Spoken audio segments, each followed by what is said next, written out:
अब आपके आगे अगली किस्म आ गई, वो है स्लो लर्नर्स। अच्छा जी, स्लो लर्नर ये आपको 14% ऑफ योर 90% पॉपुलेशन, यानी आप अंदाजा कर लेना कि आपकी क्लास में ये कितने कुछ स्टूडेंट हो सकते हैं, इनका IQ लेवल 70 to 85 वेरी कर सकते हैं। किसी क्लास में हो सकता है 3 हो, किसी क्लास में हो सकता है 4 हो, किसी क्लास में 6 हो, ठीक है। और उनमें भी लेवल हो सकता है 85 वाले, फिर वो 84 वाले, फिर 83 वाले, 70 तक भी हो सकते हैं। जितना IQ लेवल नीचे जा रहा होगा उतना ही मामला शदीद होता जाएगा। इनकी पहचान क्या है? बड़ी सिंपल आसान। जो फेल होते हैं वो स्लो लर्नर्स, जो फेल होते हैं वो क्या है? Slow learners. ये एक बहुत बड़ी टर्म है, इसमें आगे बहुत सारी किस्में छुपी होंगी। जिनको सबक याद नहीं होता, अगर आपने क्लास में भी याद करवाने की कोशिश की तो सारी क्लास जो है वो आपका दिया हुआ वो क्वेश्चन, उसका आंसर जो है वो 10 मिनट में, 15 मिनट में, 20 मिनट में याद करके सुना गई। लेकिन 40 मिनट का पीरियड खत्म हुआ, ये एंड पे 4 खड़े हैं, ये फिर भी सवाल याद नहीं कर सके, और हम कहेंगे ये है स्लो लर्नर। वो हम अभी कह रहे हैं, लेकिन क्लास में इनको स्लो लर्नर नहीं कहते, क्लास में इनको कहते हैं नकम्मे। यही कहते हैं ना, लांती, बकवास बच्चे, बेएहसास बच्चे। और जो टीचर बड़ा एहसास रखने वाला होगा वो कहेगा काका तू समझेगा, तूने नहीं पढ़ना, तुझे मैं पढ़ा के छोड़ूंगा। वो बहुत एहसास रखने वाला है ना। जब उससे बात होगी ना, वो कहता है सर मेरा दिल दुखता है। मैं कहता हूं क्लास सारी पढ़े, क्लास सारी की सारी पढ़े। वो क्या करेगा? उसने दिया मजमून याद करने के लिए, और उसने बड़ी शदमत से कहा मैं ऐसा फेंटा लगाऊंगा कल अगर कोई मजमून याद करके ना आया। बड़ा उसने जोर दिया हुआ था। उसने टेस्ट लिया और टेस्ट में जो है वो सारे बच्चे क्लियर हो गए, क्योंकि टीचर डंडे मारने वाला बड़ा सख्त था। लेकिन वो 5 बच्चे उधर ही हैं, वो आधे से भी कम मजमून नहीं लिख पाए। और टीचर का गुस्सा आया कि इसने मेरी हुक्मरानी को, मेरे कहने को, मेरी सेइंग को जो है वो चैलेंज किया। जब मैंने बताया था कि कल छोड़ूंगा नहीं, तो इसका मतलब है आज मैंने नहीं छोड़ना। वो खूब फेंटा लगाएगा, थप्पड़ भी मारेगा, बड़ा कुछ करेगा उसके साथ, और कहेगा अब कल याद करके आना। वो बच्चा मार खा के गया है, हो सकता है उसको बुखार चढ़ गया है, उसका को हाथ जो है वो बड़ा दर्द कर रहा है मार खा के, वो कल आया ही नहीं। अब वो आएगा परसों। अब टीचर ये समझेगा कि अब ये 2 दिन के बाद आया तो खूब तैयारी करके आया होगा, और उस बेचारे ने शायद खूब तैयारी की होगी। दोबारा उससे कहेगा कि छोड़ूंगा तो नहीं, आज मजमून लिख के दे दो।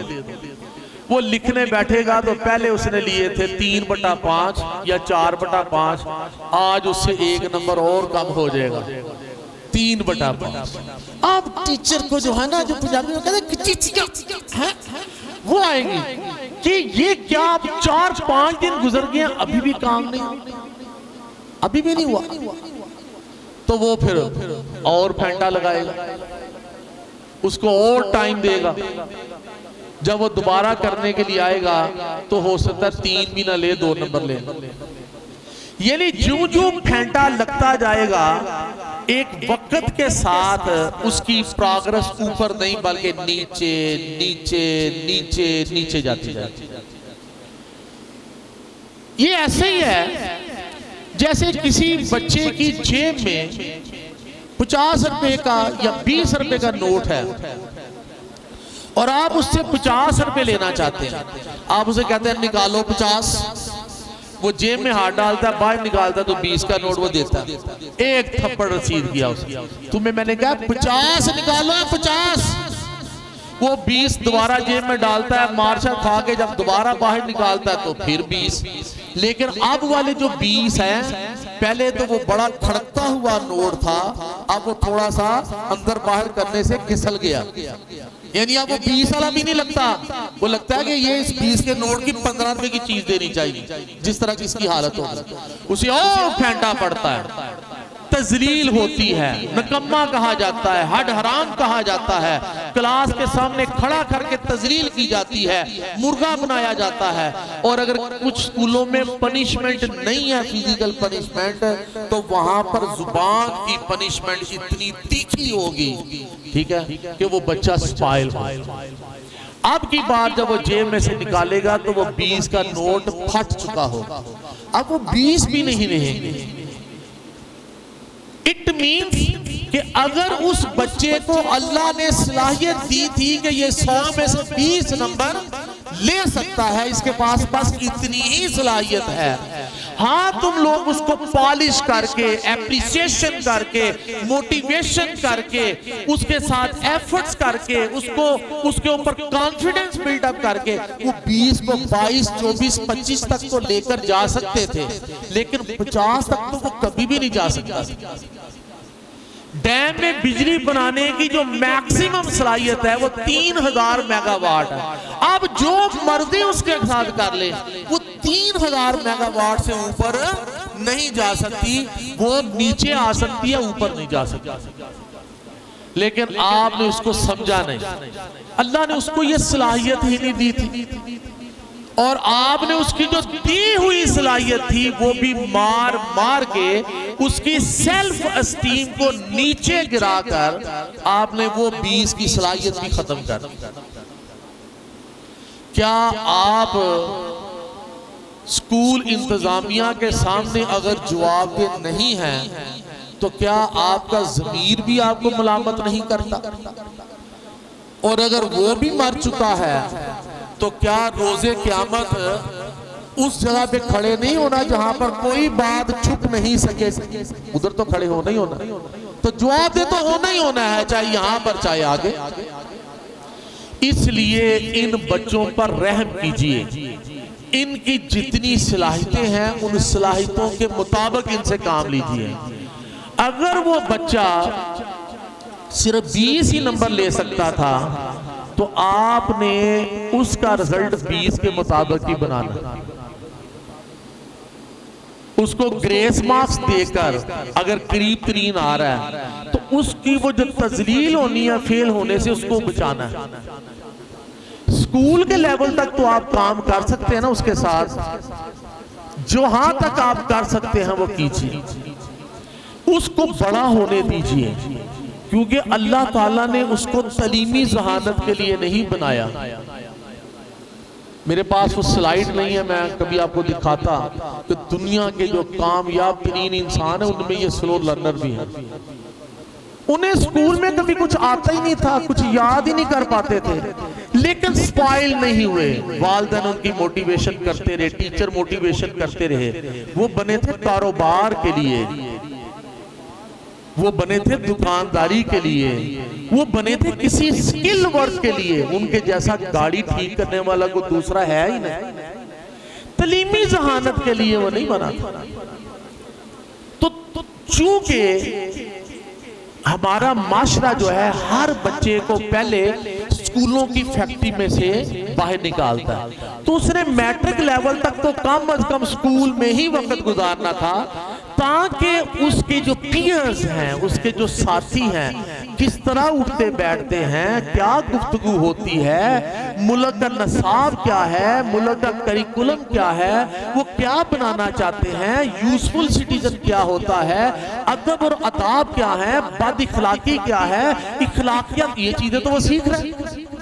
और नहीं सीख रहा तो आपकी साइंस और मैथ्स नहीं सीख रहा, आपकी लैंग्वेज नहीं सीख रहा, लेकिन वो रहन सहन, बच्चों के साथ उठना बैठना, उस्ताजा की इज्जत करना, बड़ों का अदब करना, छोटों के साथ मोहब्बत और शफकत से चलना, ये सारी चीजें तो वो सीख रहा है। आप जो इल्म के खजीने उसके सामने खोल रहे हैं, उसमें से वो अपनी चूंच में कुछ ना कुछ तो लेके जा रहा है। इतना बड़ा समंदर है तो चिड़िया अपनी चूंच में जितना उसका हिस्सा है, जितना जितना अल्लाह ने उसको इस्तात दी है, उतना वो पानी उठा के ले जाती है।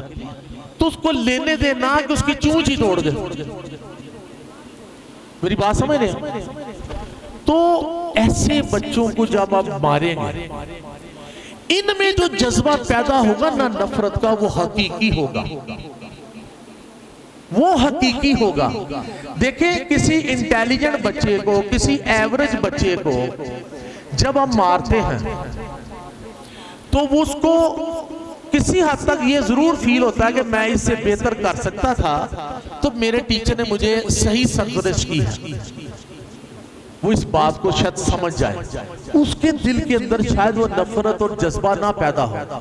लेकिन एक बच्चा कर ही नहीं सकता और आप उससे जबरदस्ती लेने की कोशिश कर रहे हैं, तो क्या होगा?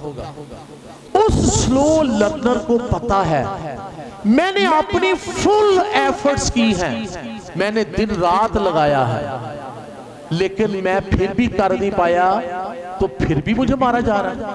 असल में तो तारीफ होनी चाहिए थी उसकी एफर्ट्स की, ना कि उसके रिजल्ट।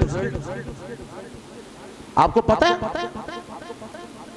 मैं हर बात में इस्लाम को ले आता हूं इसलिए कि सारे मुस्लिम बैठे हुए हैं।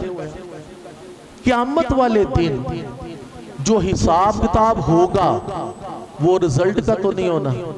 क्या रिजल्ट का होना? वो एफर्ट्स का होना है। अगर रिजल्ट का होता तो खुदा ना खास्ता, मेरे मुंह में खाक जो मैं बात करने लगा हूं, क्या हजरत नूह अलैहिस्सलाम कामयाब होते? अगर रिजल्ट की बात होती। लेकिन अल्लाह एफर्ट्स देखता है, कोशिश देखता है। तो उस बच्चे ने कोशिश की, 40 मिनट के पीरियड में आपने उसे मुसलसल खड़े रखा और आपने देखा मुसलसल पढ़ रहा है।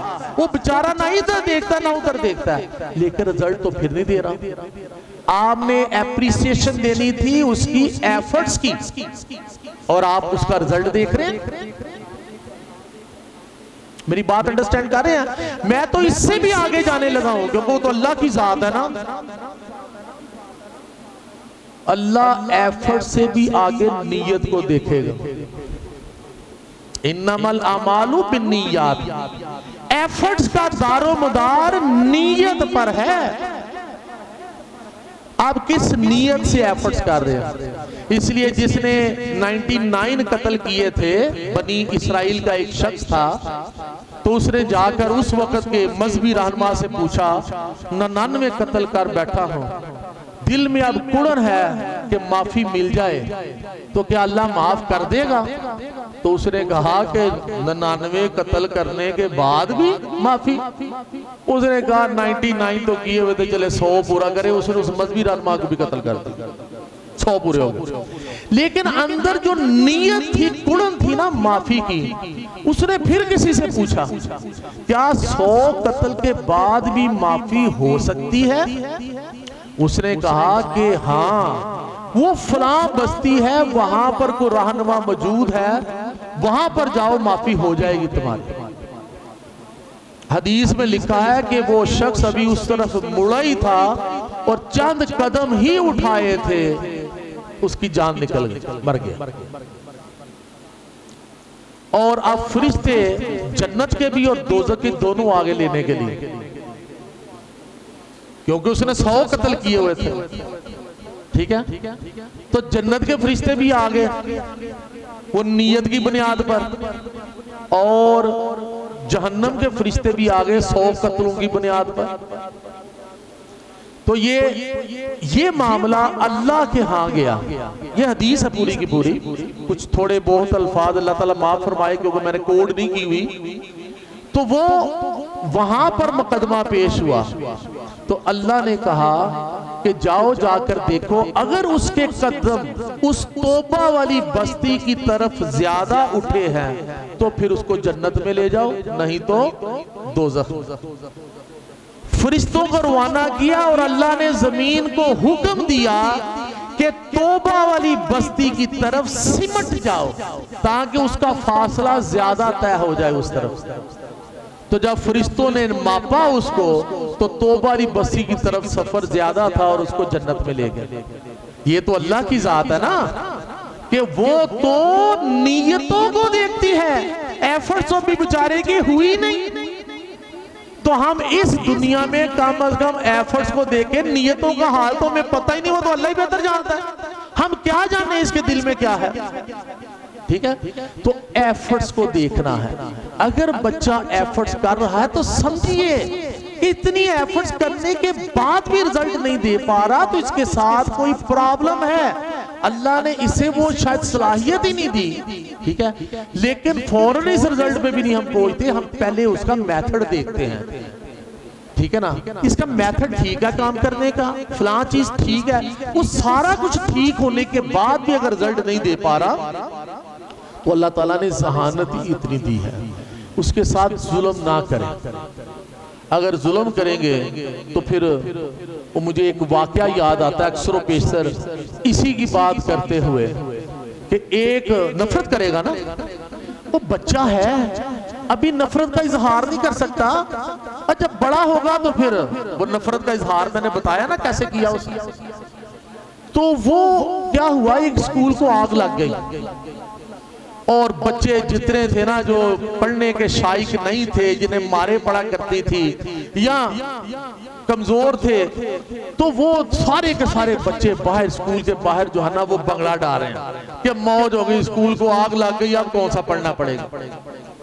लेकिन एक बच्चा एक कोने में खड़ा जारों कतार रो रहा था, सब हैरान हुए। उन्होंने कहा तू क्यों रो रहा है, वो शुक्र अदा कर स्कूल को आग लग गई, अब पढ़ना नहीं पड़ेगा। उसने कहा मैं तो रोता इसलिए हूं कि स्कूल को तो आग लगी लेकिन टीचर बाहर रह गया, टीचर बाहर रह गया। ये भला कौन सा बच्चा था, स्लो लर्नर, जिसको मारे पड़ती थी। इसलिए बच्चों के दिल में अपनी मोहब्बत पैदा कीजिए, उनके मुरब्बी बन जाइए, उनके हमदर्द बन जाइए, उनकी प्रॉब्लम्स को पहचानिए और उसको सॉल्व करने की कोशिश कीजिए। आपकी भी एफर्ट्स जो हैं वो रंग लाएंगे। इस दुनिया में नहीं लाई तो आपकी जात के लिए अगली दुनिया में जरूर रंग लेकर आएंगे, क्योंकि आपकी नीयत खालिस है। आप उस बच्चे का मसला हल करना चाहती हैं, आप सोचती हैं उसके मुतल्लिक, घर के किचन में भी खड़ी सोच रही हैं, ठीक है ना। सुनिएगा जरा, अगर आपका स्कूल, आपकी क्लास आपके घर में भी जा रही है तो याद रख लीजिए ये एक लिटमस टेस्ट है कि आप अपने काम के साथ खुलूस रखती हैं, आपकी नीयत खालिस है और इंशाअल्लाह अज़ीज़ आपको उसका अजर मिलेगा। लेकिन अगर स्कूल से निकल कर आ गई, आपको स्कूल याद ही नहीं आया कि मैंने कल क्या करवाना है, आज क्या करवाया था, किस बच्चे को क्या प्रॉब्लम हुई, आइंदा मैंने ऐसे तैयारी करके जानी है ताकि ज्यादा से ज्यादा बच्चे समझ सके। अगर स्कूल में भी घर मौजूद नहीं है तो खतरे का, घर में भी अगर स्कूल मौजूद नहीं तो खतरे का अलार्म है, खतरे का अलार्म है, ये याद रखिए। बहरहाल स्लो लर्नर इनकी दो किस्में हैं, एक को हम कहते हैं रियल स्लो लर्नर्स और एक को हम कहते हैं अनरियल स्लो लर्नर्स। जो रियल स्लो लर्नर्स है ना, ये एक लंबा टॉपिक है। हम सबसे पहले देखते हैं एक तो हकीकी अल्लाह के बनाए हुए स्लो लर्नर्स, एक यह है कि अल्लाह ने उन्हें स्लो लर्नर पैदा नहीं किया, वो हकीकी नहीं है, हकीकी नहीं है, अनरियल है वो कैसे स्लो लर्नर हो गए। नंबर वन रीजन उसका ड्यू टू लॉन्ग इलनेस, एक बच्चा जो है ना काफी देर बीमार रहा, 2 माह 3 माह 4 माह, तो जब बीमार रहा तो स्टडी से दूर, असबाक सारे आगे निकल गए और पेरेंट्स ने लाकर फिर उसी क्लास में बैठा दिया 6 माह के बाद। अब बच्चे आगे निकल गए, मैं मैथ के रूल्स बेसिक कॉन्सेप्ट वो उसने नहीं समझे और अब वो क्लास के साथ सही चल नहीं पा रहा। ना तो उस्ताद ने महसूस किया, ना मैनेजमेंट ने महसूस किया, ना घर वालों को महसूस हुआ। अब वो चल रहा है तो वो आगे से पिक नहीं कर रहा, जब पिक नहीं कर रहा तो वो भी बोझ बनता जा रहा है, अगली क्लास में ट्रांसफर हो रहा है। तो ये अनरियल स्लो लर्नर होता है ड्यू टू लॉन्ग इलनेस। ऐसे बच्चे भी होते हैं जो खुदा ना खास्ता छत से गिर पड़ते हैं, दिमाग को तो चोट नहीं आई, दिमाग ठीक रहा लेकिन टांग टूट गई, ठीक है ना। अब वो 6 माह का साल का ट्रीटमेंट है, वो खतरे के तहत स्कूल में नहीं भेजेंगे कि कहीं वहां पे चोट ना लग जाए। जब इतनी दूर रहेंगे तो बहुत ही कम पेरेंट्स ऐसे होते हैं कि उसकी तालीम और तरबियत का बंदोबस्त घर में कर दे ताकि वो क्लास के चलता रहे। चूंकि वो नहीं करते और फिर माशरे के प्रेशर के तहत बच्चा 3 में था, साल गुजर गया, सर इसको 4 में बिठाना, हम पढ़ाई करवा लेंगे, मेहनत करवा लेंगे, जज्बा होता है लेकिन उसको इंप्लीमेंट नहीं करते। 4 में बिठा के 3 का कुछ पढ़ा नहीं, बेसिक कॉन्सेप्ट पढ़े नहीं, जो टेबल्स पीछे याद करवाने थे वो याद किए नहीं, जो प्लस माइनस मल्टीप्लिकेशन डिवीजन के लॉन्ग क्वेश्चंस करने थे वो किए नहीं। अब आगे वर्ड प्रॉब्लम्स आ गई उसकी, तो अब तो वो बेचारा बैठेगा, मैथ में बैठेगा, लैंग्वेज में बैठेगा, साइंस में बैठेगा। तो ये है unreal slow learner due to long illness. और दूसरी क्या है वजह? नो अटेंशन ऑफ पेरेंट्स, यानी वालिदैन को भी एहसास नहीं है कि अगर हम अब अमूमन ये भी होता है कि बाप बाहर है तो उसने जो है ना वो 6 माह का विजिट वीजा भेज दिया।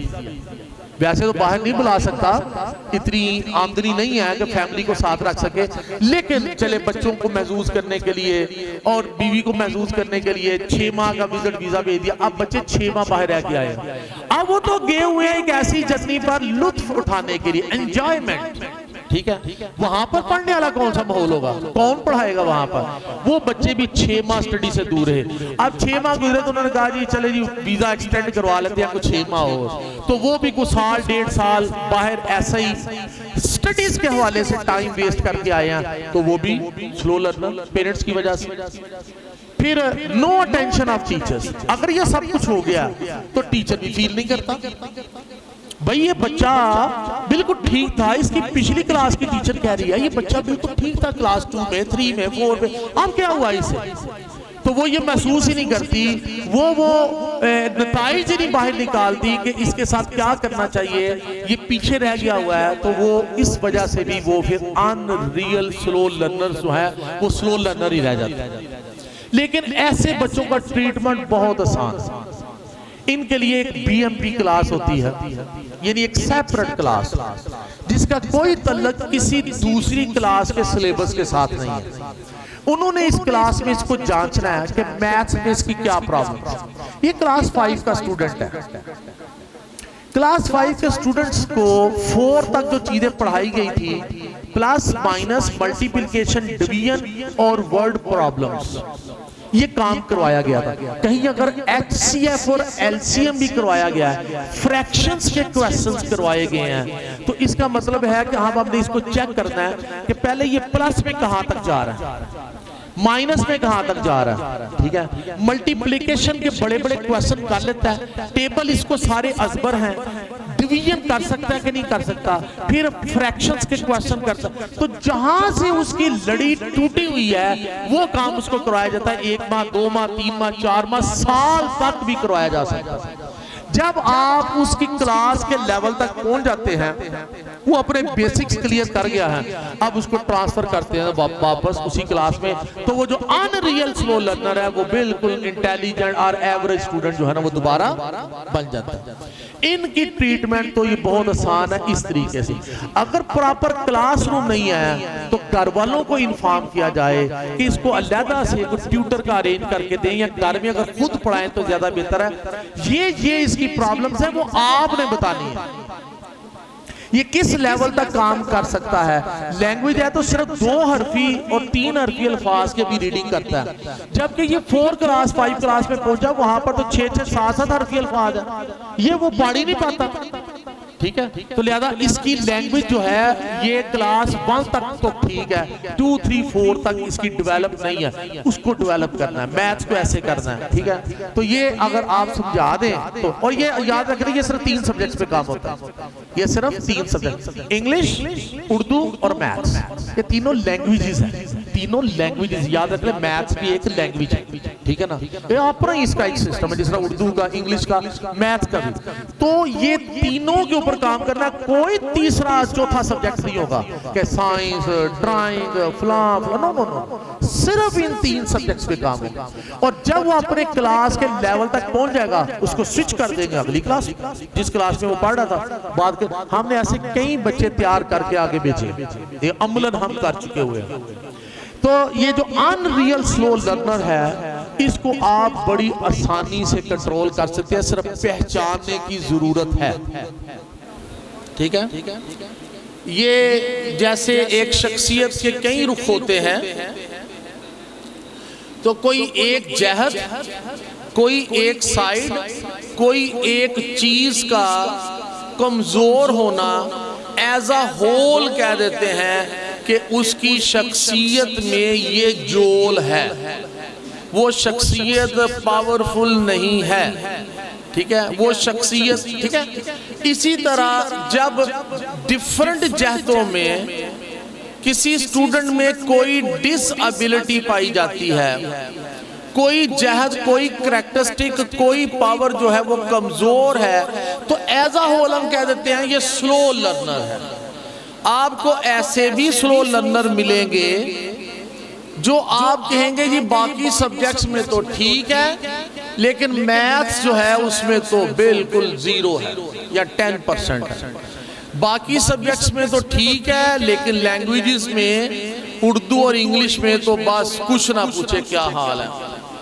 पढ़ने में तो ठीक है, लेकिन लिखाई में तो कुछ ना पूछे। ये बच्चे को जितना मर्जी समझा लें इसको तो समझ नहीं आती। तो मेडिकली इनको बाकायदा टर्म्स दी गई हैं पूरी स्टडी करने के बाद कि ऐसे स्टूडेंट जो हैं वो किन चीज़ों का शिकार होते हैं। उसमें आइए स्लो लर्नर्स में सबसे पहली किस्म जो मैं आपके सामने रख रहा हूं वो है dyslexia. Dyslexia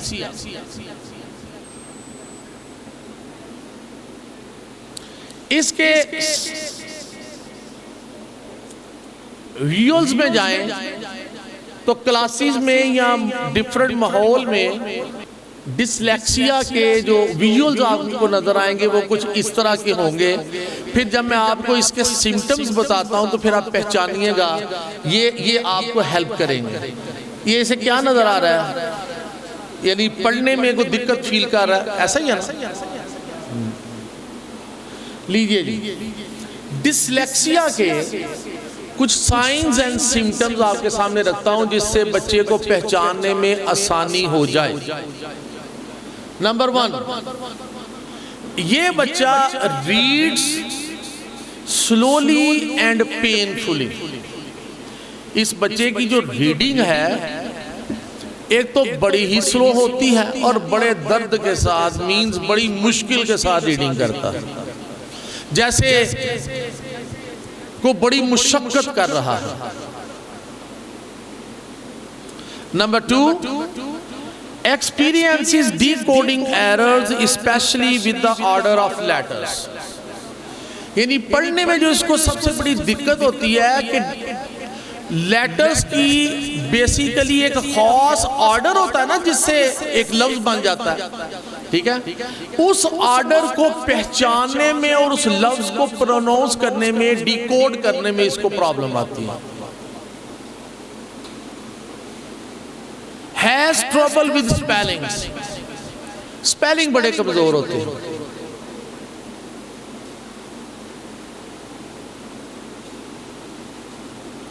may have difficulty with hand writing.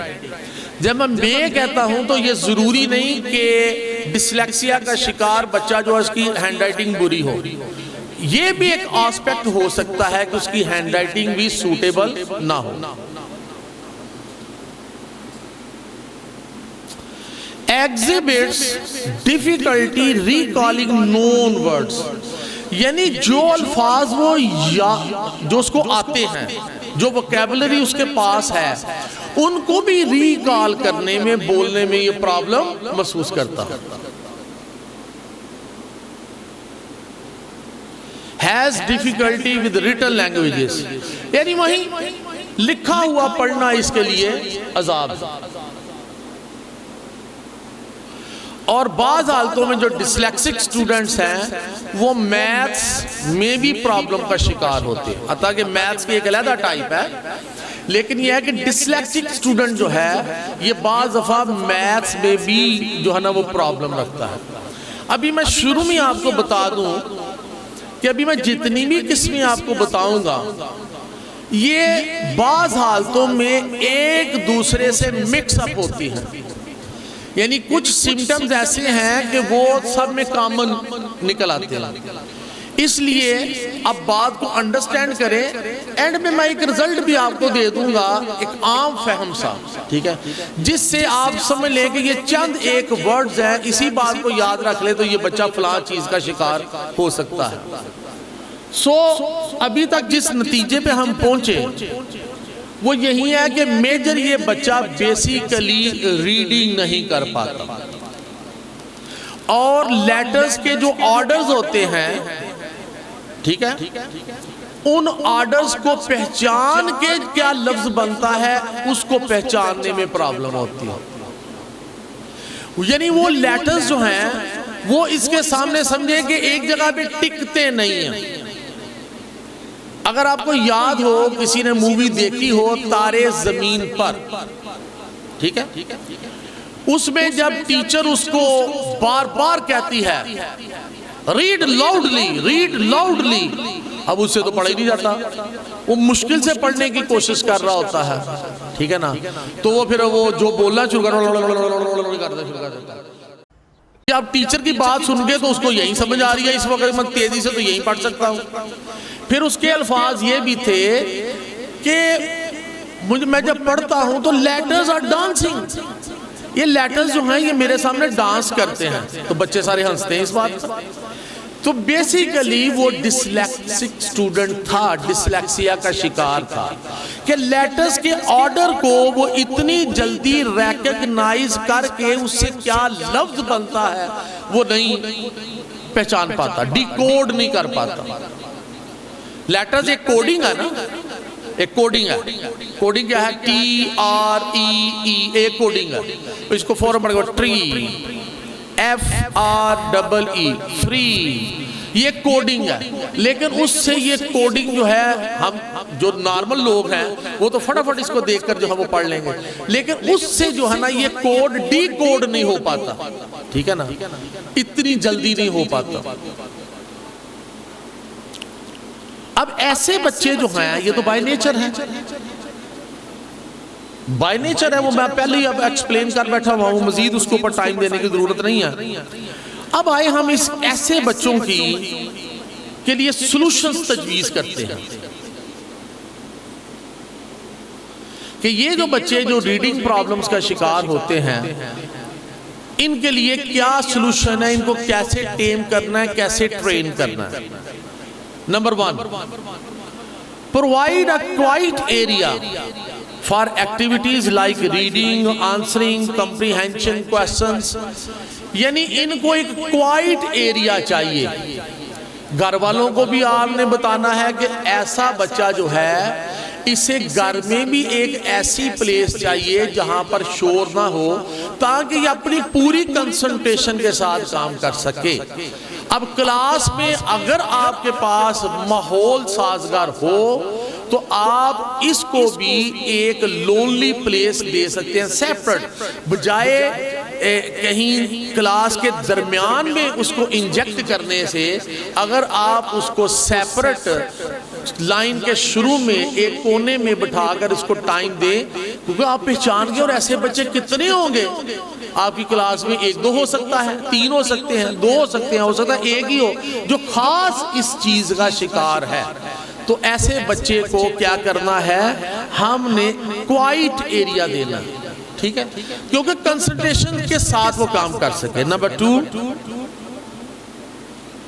Use books on tape. अब देखिए इसकी प्रॉब्लम तो ये है कि ये पढ़ने में प्रॉब्लम, तो भाई हमने तो उस बच्चे को आगे लेके जाना है, तो क्या हम टेप रिकॉर्डर में उसको ये किताब, उसका वो लेसन, उसका वो पैरा टेप ना कर दे ताकि वो उसको सुन के, क्योंकि सुनने की सतह तो उसकी जबरदस्त है, वो तो मुतासर ही नहीं है, ठीक है ना, तो वो सुनकर जो है वो जल्दी वो नताइज हासिल कर ले जो हम आम बच्चों से चाह रहे हैं, ठीक है। लिहाजा इसको जो है ना ऐसी बुक्स भी हो सकती हैं, ठीक है, जो कि पहले से रिकॉर्डेड हो, नहीं है तो वो रिकॉर्ड करके भी दी जा सकती हैं। ये आपने जब खुद पहचान जाएंगे, फिर जैसे मुझे एक टीचर ने भी क्वेश्चन किया पहले हिस्से के एंड पर कि हम पेरेंट्स को क्यों ना आगाह करें इस सिलसिले में, ठीक है ना, तो बात यह है कि पेरेंट्स को आगाह करने का सिलसिला उस वक्त आएगा जब हम पहले खुद शनास हो जाएं, खुद तो आगाह हो जाएं। जब खुद आगाह हो जाएंगे, हमारी ग्रिप बन जाएगी, तो फिर पेरेंट्स ने तो आपसे आके डायरेक्ट मिलना है, वो पेरेंट्स डे वाले दिन भी मिलना है, वो आम हालतों में जब बच्चा प्रोग्रेस नहीं दे रहा हुआ तब भी आके मिलेंगे। और अगर आप कंप्रीहेंसिव स्टडी कर बैठी हैं उस बच्चे की और आप किसी नतीजे पे पहुंच चुकी हैं, तो फिर वालिदैन को भी आगाह कर दीजिएगा कि ये बाय नेचर है, आप इस तरह कोशिश कीजिए, हम भी कर रहे हैं, आप भी कीजिए, और बहुत तेज और बहुत अच्छे रिजल्ट्स की तवक्को रखिए, ठीक है ना। तो वालिदैन को भी बताना है, उनको भी समझाना है, लेकिन जो कोई भी आप उनके साथ बात करेंगे उसके पॉजिटिव इफेक्ट जो हैं वो पहले ज़हन में रखें। देखिए आपके अजी आपका बच्चा तो डिसलेक्सिया का शिकार है, ये तो नहीं पढ़ सकता, ये क्या हुआ, एक नेगेटिव इम्पैक्ट। लेकिन अगर आप कहें कि देखिए अल्लाह ने बच्चे को डिफरेंट सलाहियतें देकर भेजी हुई है, और अगर आप पहचान चुके हैं कि ये लिसनर बहुत अच्छा है, ये बात को सुन के ऐसे जबरदस्त समझता है, तो 2-4 पहले तारीफी कलमा, ठीक है ना, और फिर यहां पर आना है आपने। जैसे आपको पता है कि आप जितनी भी मेडिसिन खाते हैं ये इंतहाई कड़वी होती है, इनको शुगर कोटेड किया जाता है, वो आप जुबान में रखते हैं तो वो बज़ाहिर मीठी लगती है। ये बच्चों की जो सिरप्स हैं, अगर ये ट्रू हालत में हो जो इसका केमिकल है, तो ये तो बच्चा अंदर ही ना निकल सके, ये बाहर उगल दे, लेकिन उसको क्या किया जाता है, उसमें फ्लेवर डाले जाते हैं, उसमें टेस्ट डाले जाते हैं, कहीं वो बनाना फ्लेवर बन जाता है, कहीं ऑरेंज फ्लेवर बन जाता है, ठीक है ना, कहीं वनीला फ्लेवर बन जाता है, और बच्चे बाज़ दफ़ा वो दवाइयाँ जो हैं वो शौक से निकल लेते हैं अंदर, क्योंकि वो फ्लेवर अच्छा होता है। तो आपने भी पेरेंट्स को एक बड़ी कड़वी गोली देनी है, इससे कड़वी गोली को हो सकती है कि आपका बच्चा डिसलेक्सिया का शिकार है, ये तो पढ़ ही नहीं सकता, या सही नहीं पढ़ सकता, या इसको ये दिक्कत है और ये इसके साथ चलेगी।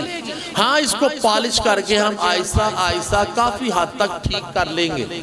तो ये एक कड़वी गोली है जो उसके ये नेगेटिव पॉइंट देने से पहले उस बच्चे की शख्सियत में जो पॉजिटिव पॉइंट्स हैं, माशाल्लाह जी आपका बच्चा बड़ा ही बाअदब है, बड़ा डिसिप्लिन्ड है, इसने कभी हमारे लिए क्लास में प्रॉब्लम क्रिएट नहीं की, ये वो जो उसके पॉजिटिव इफेक्ट हैं वो पहले, फिर नेगेटिव भी बता दें, लेकिन सबसे पहला काम कि हम पहले उस स्टेज तक तो पहुंचे, ठीक है।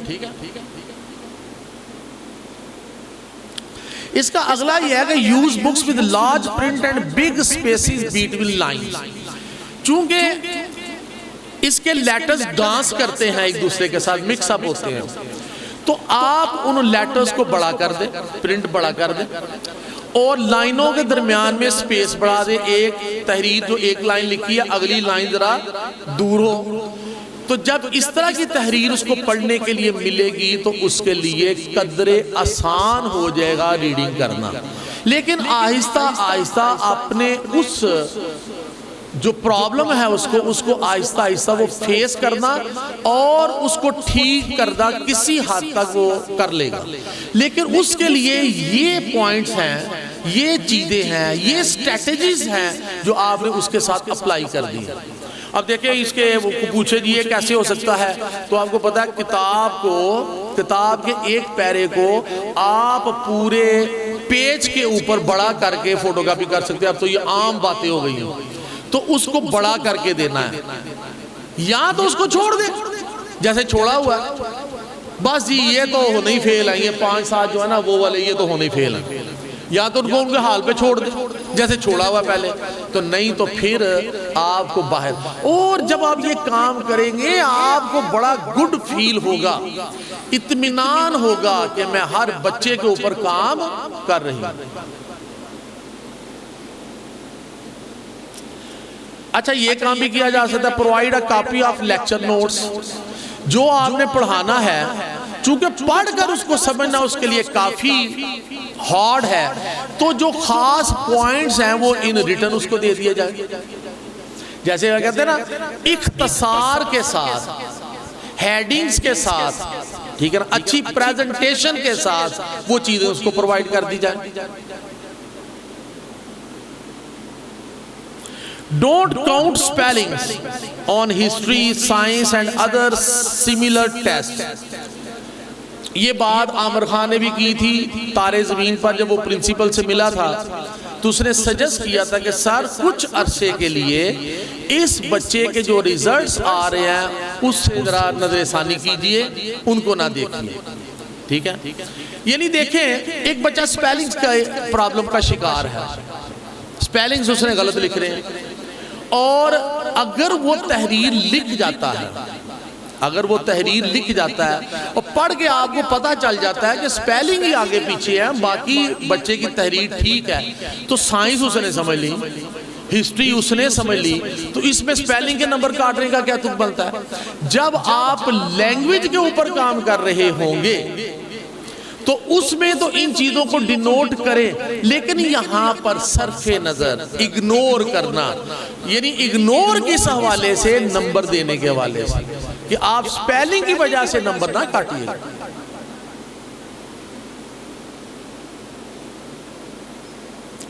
Use multi sensory teaching methods, यानी उसकी तमाम सेंसेस को इस्तेमाल करें।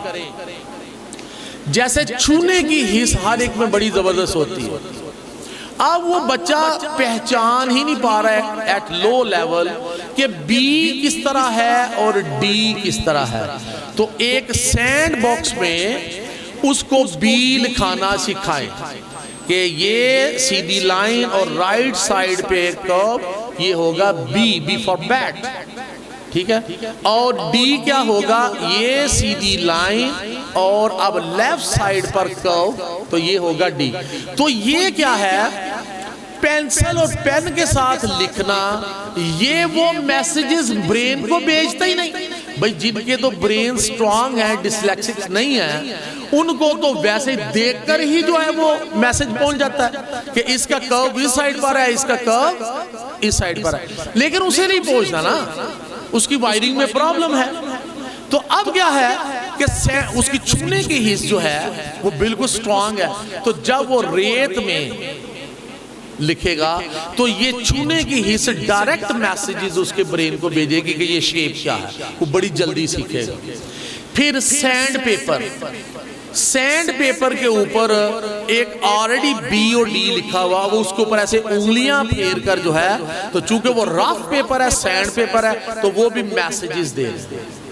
फिर उस बच्चे की पुश्त पर आप बी लिख रहे हैं, तो उसको तो चूंकि फील हो रहा है, ठीक है ना, क्योंकि उसकी जो छूने की हिस्सा है वो स्ट्रांग है, ठीक है, तो उससे आप मैसेजेस भेज रहे हैं। ये वर्क करना पड़ता है, मेहनत तलब काम है, इसके मतलब पेरेंट्स को भी आगाह करना है। ये बहुत छोटे लेवल पर है, जब आप देखें कि बच्चा बी और डी में पहचान नहीं कर पा रहा, और जो टीचिंग आप करें उसमें ऐसे बच्चों को रट्टा लगवाने का कोई फायदा नहीं है। जो इंटेलिजेंट बच्चा है वो भी रट्टा भूल जाता है, ऐसे बच्चों को तो लॉजिक से ही पढ़ाना पड़ेगा।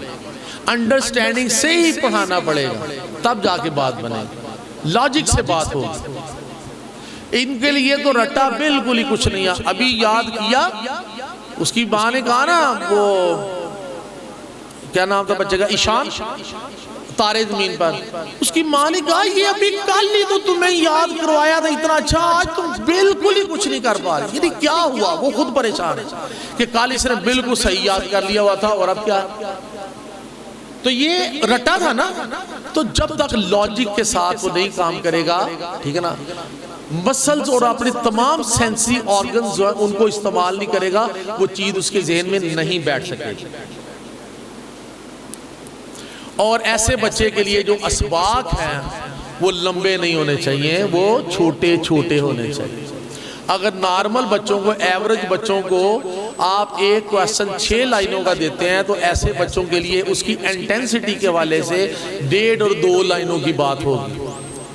अगर नहीं करेंगे तो वो नकम्मों में शुमार होगा, जो हमारे पास आम टर्म है। लेकिन अगर उसकी क्वालिटी और उसकी कैपेसिटी के मुताबिक उसका क्वेश्चन छोटा कर देंगे, तो वो बच्चा भी आम बच्चों के साथ चलना शुरू हो जाए। ठीक है जी, ये मेरे नज़दीक उसके सलूशन है। अगर आप इसकी, आप ये सारी बहस के बाद एक छोटी सी पहचान लिखना चाहें तो लिख लें, ये ज्यादा कारआमद है आपके लिए। ये बच्चा कौन सा, डिसलेक्सिया का शिकार बच्चा, जो ये बच्चा तहरीर पढ़ने, समझने, याद करने और उसको लिखने और उसके स्पेलिंग बनाने जैसे मसाइल से दो चार होता है। यानी पढ़ने, समझने, याद करने, उसको लिखने, उसके स्पेलिंग बनाने वैसे जैसे मसाइल से दो चार होता है। और तहरीर को ऊंची आवाज में पढ़ने में भी दुश्वारी महसूस करता है। शायद ज़ेरे लब जल्दी अंडरस्टैंड करके आगे गुजरता जाए, लेकिन जब उसको प्रोनाउंस करना है लाउडली तो वो मुश्किल फील करे। अच्छा जी, अब आगे आगे डिसकैलकुलिया लफ्ज से ही आपको नजर आ रहा होगा, ये वो बच्चे हैं जो मैथ्स प्रॉब्लम का शिकार है, नंबर्स के हवाले से, डिजिट्स के हवाले से। लीजिए जी, आज इसके साइंस एंड सिम्टम्स, बड़ा आसान है, आपको वैसे ही पता चल गया कैसे इसको पहचानना। Number 1, shows difficulty understanding concepts of place, value and quantity, positive and negative values, carrying and borrowing। यानी ये वो बच्चे होते हैं जो प्लेस वैल्यू को नहीं समझ पाते। जैसे आप कहते हैं ना, यूनिट्स, टेंस, हंड्रेड्स, 1000, 10,000, ये इन चीज़ों को समझ नहीं पाता। काई, दाई, सैकड़ा, हजार, प्लेस वैल्यू क्या होती है इनको समझ ही नहीं आती इसकी। फिर ये नेगेटिव और पॉजिटिव जो वैल्यूज यूज होती हैं, इनका आपस में क्या इंटरेक्शन होना है ये उसको भी नहीं कर पाते। +7 और -3 है तो ये शायद इसको प्लस कर जाए, हत्ता कि इसने माइनस होना था, तो उनको भी समझने में इन्हें बड़ी दिक्कत फील होती है। और इसके साथ साथ अगर छोटे लेवल पर देखें तो एक क्वेश्चन से, एक क्वेश्चन आप प्लस का कर रहे हैं, उसमें आपने कैरी लेकर आगे जाना है, ठीक है ना, तो वो इनसे वहां पर भी प्रॉब्लम होती है। और फिर माइनस का, सब्ट्रैक्शन का क्वेश्चन करते हुए किस तरह बारो लेना है, आगे से हासिल किस तरह लेना है, उसमें भी इन्हें प्रॉब्लम होती है। और मैं आपको बताता चलूं, मैं आपको एग्जांपल दे सकता हूं इस तरह की। हमारे पास जो टीचर्स जॉब के लिए आते हैं, हम उनसे एक टेस्ट लेते हैं, ज़ाहिर आप भी उस टेस्ट से गुजरे होंगे। उस टेस्ट में आप, अगर आप आज कभी आपने सोचा हो कि देखिए मैंने तो मास्टर्स किया हुआ है, या मैंने BSc की हुई है, या मैंने फलां किया हुआ है, तो मुझसे देखिए करवा क्या रहे हैं, प्लस का, माइनस का, मल्टीप्लिकेशन का, डिवीजन का बड़ा बेसिक क्वेश्चन है जो करवा रहे हैं। लेकिन असल में हम उससे जो चीज़ देख रहे होते हैं वो यही है कि ये इसकी पर्सनैलिटी में कौन सी जहतें, कौन सी एस्पेक्ट्स ऐसे हैं जिस, तो मैं आपको बताऊं कि माइनस के क्वेश्चन टीचर ने गलत किए होते हैं, यानी उसको आगे से बारो लेना नहीं आता। अब जिससे बारो ले लिया है उसकी वैल्यू कम हुई है, वो वैल्यू नहीं कम की, उसी में से माइनस कर दिया। ठीक है, तो इस तरह के मसाइल जो है ना वो आते हैं सामने।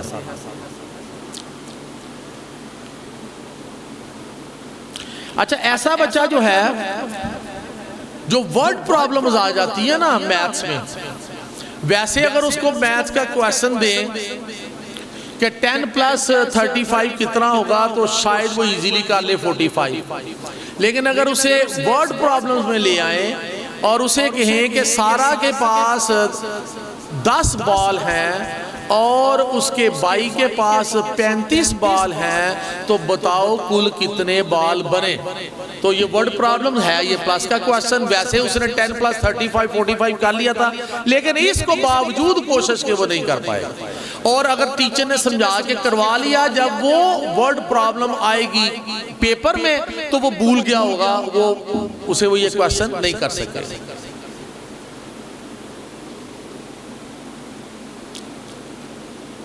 मैथ ऑपरेशंस के दौरान जो स्टेप्स आते हैं उसको भी अंडरस्टैंड करने में इसको बड़ी डिफिकल्टी होगी। एक होता है क्वेश्चन एक स्टेप में सॉल्व हो गया, जब वो 2 स्टेप्स, 3 स्टेप्स, 4 स्टेप, 5 स्टेप, जो स्टेप्स बढ़ते जाएंगे तो ऐसे बच्चे के लिए प्रॉब्लम्स बनती जाएंगी।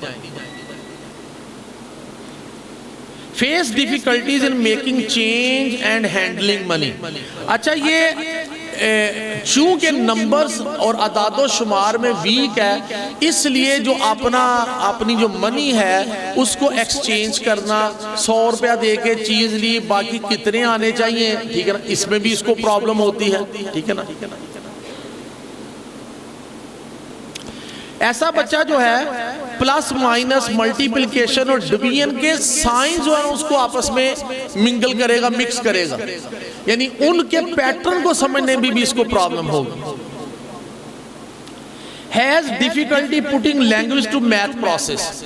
अगर कोई क्वेश्चन कर रहा है और उसमें इसको खुद, एक तो ना वर्ड प्रॉब्लम आई, एक ये है इसको खुद को लैंग्वेज लिखनी पड़ गई। जैसे Sara has is equal to 10 balls and her brother has 35। तो अगर इसको खुद लिखना पड़ गया उसको, इसके लिए प्रॉब्लम बन जाएगी।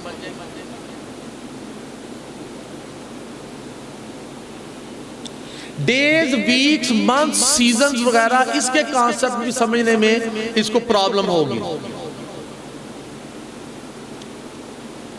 अगर कोई क्वेश्चन किया जाता है और उसके डिफरेंट स्टेप्स इन्वॉल्व हैं, तो उनका एक सीक्वेंस होता है, उस सीक्वेंस को फॉलो करने में भी इसको बड़ी दिक्कत महसूस होगी। स्क्रैच पेपर और फिंगर्स छोटे लेवल पर बच्चों को यूज करवाई जाए, उससे ऐसे बच्चों को आदी बना दिया जाए। वो देखें, उस बच्चे ने क्वेश्चन गलत किया हुआ था, 3 + 2 5 लिखने की बजाय उसने 8 लिखा हुआ था। ठीक है, तो उसको आदी बनाए, वो अपनी, क्योंकि ये देखें, ये छूने की हिस्स ये उसकी है, मौजूद है, तो उसको आदत बनाए जब प्लस करना है तो 3 1 2 एंड 3, उसमें 5 प्लस करना है, 1 2 3 4 5, और अब इसको काउंट कर लो, 1 2 3 4 5 6 7 8, तो ये 8 आंसर आएगा। यानी फिंगर्स का यूज करें और फिर वो लाइंस का इस्तेमाल भी हम, ये कंक्रीट, ये तो एब्स्ट्रैक्ट था जो मैंने किया, ठीक है ना, ये डायरेक्ट अपनी अंडरस्टैंडिंग से मैं रिजल्ट देता जा रहा हूं, लेकिन उससे ये रिजल्ट नहीं दिए जाने तो आप उससे फिंगर्स भी इस्तेमाल करवा रहे हैं, आप उससे ये भी करवा सकते हैं। 3 और 4 जो प्लस करना है तो 3 1 2 3 लाइंस ड्रा की, 4 1 2 3 4 लाइंस ड्रा की, और अब इसको कैलकुलेट कर लिया 1 2 3 4 5 6 7, तो ये 7 आंसर आ गया। तो कंक्रीट वे से, एब्स्ट्रैक्ट आइडियाज नहीं, कंक्रीट वे, छोटे लेवल पर, ठीक है ना, कंक्रीट स्टाइल से आप उसको काम करवाइए।